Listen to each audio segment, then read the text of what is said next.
Hello बच्चों, class 10th CBSE वाले बच्चे, आज मैं फिर आपके लिए वीडियो लेकर आई हूँ जो कि आपके सेक्शन ए और बी जो कि दो और तीन मार्क्स के क्वेश्चन जिसमें सेक्शन में आएंगे, उनको सेक्शन से रिलेटेड कुछ शॉर्ट क्वेश्चंस लेकर आई हूँ। उनको लिखने का तरीका मैं आपको बताना चाहती हूँ और ये क्वेश्चंस मेरे हेरिडिटी वाले चैप्टर से रिलेटेड हैं। तो चलते हैं, ज़्यादा टाइम ना ख़राब करते हुए अपने सीधे क्वेश्चन की ओर चलते हैं कि question one is how do Mendel experiment shows that trait में बी डोमिनेंट, या तो डोमिनेंट और रिसेसिव। कि कैसे मालूम पड़ा मेंडल को एक्सपेरिमेंट शो कर, क्या कौन सा ऐसा एक्सपेरिमेंट उसने शो किया जिससे मालूम पड़ा कि एक ट्रेट क्या हो सकता है, डोमिनेंट भी हो सकता है और दूसरा रिसेसिव भी हो सकता है। तो उसको किस तरीके से मालूम पड़ा। ओके, तो सबसे पहले हम यहाँ पे लिखेंगे, जो मैंने 2-3 पॉइंट बनाए हैं उनको पहले पॉइंट के उसमें लिखेंगे जिससे कि आपको इजीली लिखना भी आ जाए और भूलें भी नहीं आप इस चीज़ को। तो सबसे पहले तो वही जो आप सबने पढ़ा है कि Mendel conduct the experiment using pea plant पे उसने सारे एक्सपेरिमेंट करे। He selected homozygous tall plant on recessive trait, ये भी होमोजाइगस टॉल है और ये जो रिसेसिव कैरेक्टर दिया ये भी होमोजाइगस है। ओके, होमोजाइगस जिसमें दोनों ही जीन कैसे हैं, सिमिलर हैं। ठीक है, एक डोमिनेंट लिया उसने टॉल कैरेक्टर होमोजाइगस और दूसरा होमोजाइगस रिसेसिव लिया, ये है डॉर्फ।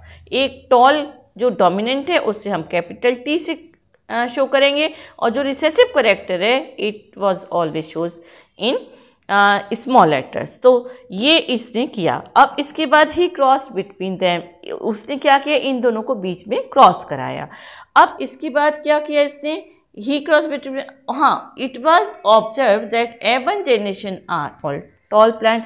अब क्या उसने देखा, it was observe, it was, अब हम और लिखेंगे इसके आगे, it was observe that in F1 generation मैं यहाँ शॉर्ट में लिख रही हूँ, in F1 generation all plants are tall। क्या हुआ कि एक ही करेक्टर F1 जनरेशन में अपने आप को शो कर पाया और वो क्या था, वो टॉल करेक्टर था। क्लियर। तो अब इसके बाद उसने किस कंक्लूजन पे वो निकला, so it was concluded that gene causing tallness is dominant. इस बेसिस पर उसने किया कि क्या किया, so it was concluded that gene causing tallness क्या होगा, इस कौन सा है, ये डोमिनेंट है। ये टॉलनेस जो है ये क्या है, ये हमारी डोमिनेंट है। ओके, तो ये तो हो गया हमारा एक करेक्टर जो उसने कंक्लूजन निकाला। उसके बाद जीन कॉजिंग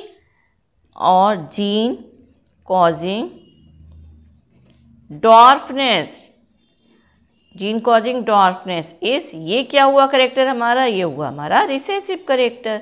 क्लियर। तो ये तो हमारा कंक्लूजन है। और जो इसमें आगे, वैसे तो हमें शॉर्ट में ही आंसर देना है, टू द पॉइंट देना है, इससे ज़्यादा आपको लिखना नहीं है क्योंकि कहानियाँ लिख कर आनी नहीं है वहाँ पर, ज़्यादा टाइम ख़राब नहीं करना है क्योंकि 1.5 घंटे का पेपर है। आपको टू द पॉइंट आंसर देना है। 2 या 3 मार्क्स का जो क्वेश्चन आएगा उसमें 2-3 मार्क्स का ही हम आंसर लिखेंगे, उसमें कोई कहानियाँ नहीं लिखनी। मैं आपको फॉर द नॉलेज के लिए इसलिए बता रही हूँ आगे, ये आपको नहीं लिखना है, बस केवल आपको आंसर जो था वो केवल इतना आंसर था और ये आपको लिखना है। क्लियर। तो one factor inhabits the appearance of the other, one which inhabits is, जो कि अपने आप को एक्सप्रेस कर पाया दैट इज डोमिनेंट, और जो अपने आप को एक्सप्रेस नहीं कर पाया that is recessive character. Clear. तो अब इसी तरीके से और क्वेश्चन मैं लेके आती हूँ। अब सेकंड क्वेश्चन जो है, सेकंड क्वेश्चन की तरफ हम जाएंगे। Yes, it is the second question. Second question is a character which is expressed in hybrid। Wording देखिए, क्वेश्चन की वर्डिंग देखिए, उस पर सावधानी से अपना ध्यान फोकस करिए, कंसंट्रेट करिए, क्वेश्चन को 2-3 बार पढ़िए, तब उसका आंसर देखिए दीजिएगा कि वो पूछ क्या रहा है। ओके, अब है a character which is expressed in hybrid condition is always, क्या होगा, codominant, dominant, recessive, all of the above. बेटा इसका राइट आंसर है ऑप्शन बी, डोमिनेंट। जो हाइब्रिड कंडीशन कौन सी है, जैसे कि हमें अभी मैंने बताया F1 जनरेशन में हमें क्या मिले थे, ऑल टॉल प्लांट मिले थे, ऑल आर टॉल प्लांट, ये सारे क्या थे, टॉल प्लांट थे। But they are hybrid, hybrid मतलब कि कोई भी प्योर करेक्टर टॉलनेस का उनमें नहीं था, मतलब कि ये है हाइब्रिड।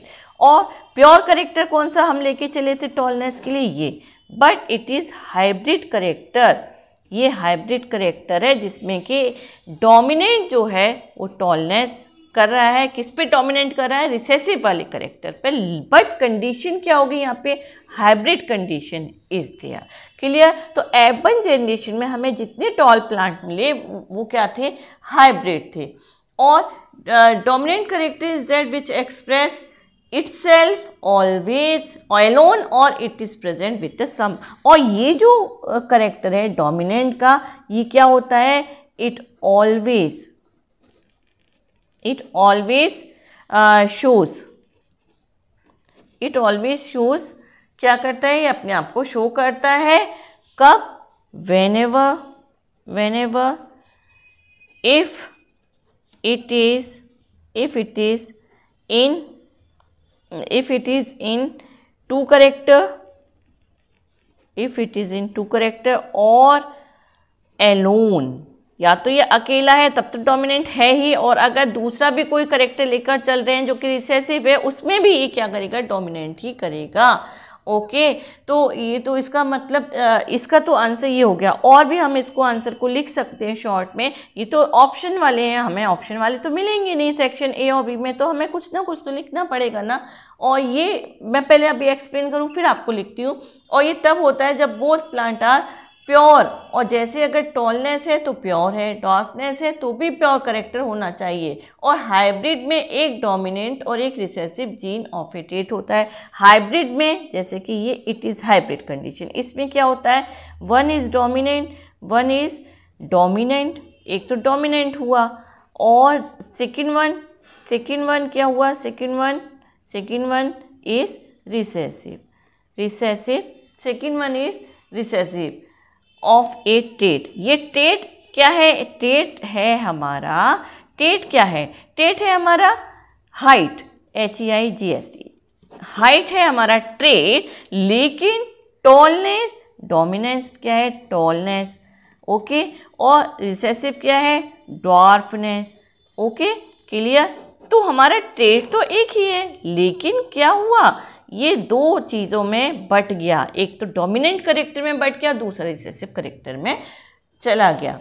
ओके, तो ये ट्रेट हम होता है हमारा, ट्रेट क्या था, हाइट था, लेकिन उसमें भी दो करेक्टर आ गए। ओके, हेटेरोजाइगस में alleles come in 2 different form as in dominant.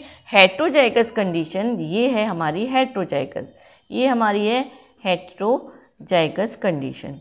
Heterozygous condition में बच्चों क्या होता है कि हेटेरोजाइगस कंडीशन में एक तो आता है, एक हमारा जो एलील होता है, एलील जो होता है वन कमिंग फ्रॉम कैसे, डोमिनेंट पेरेंट से आता है। एक तो डोमिनेंट पेरेंट्स से आता है एक एलील, और एक एलील आपको मालूम है जो हमारे बनते हैं एलील, तो एक एलील डोमिनेंट का हो गया हमारा इन हेटेरोजाइगस कंडीशन में, और दूसरा एलील जो बना, जो दूसरा एलील आया, it comes from recessive parent. ये किससे आया हमारा, रिसेसिव पेरेंट से आया।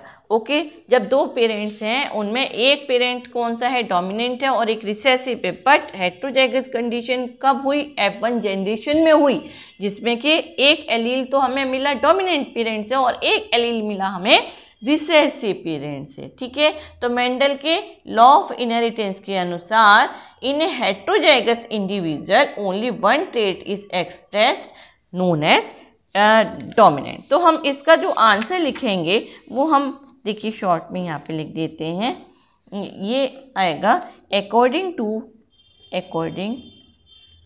To law of inheritance, according to the law of inheritance in a heterozygous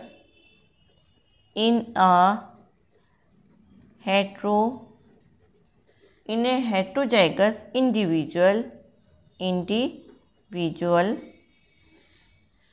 only one trait is expressed and it is known as dominant character। Clear, ये हमारा हो गया आंसर, केवल हमें टू द पॉइंट आंसर देना है, ये है हमारा आंसर। ये सब तो मैंने आपको समझाने के लिए कहा, ये हमारा है केवल आंसर। क्लियर, तो मिलते हैं ऐसे और नए वीडियो में एक नए क्वेश्चन के साथ, तब तक के लिए बाय।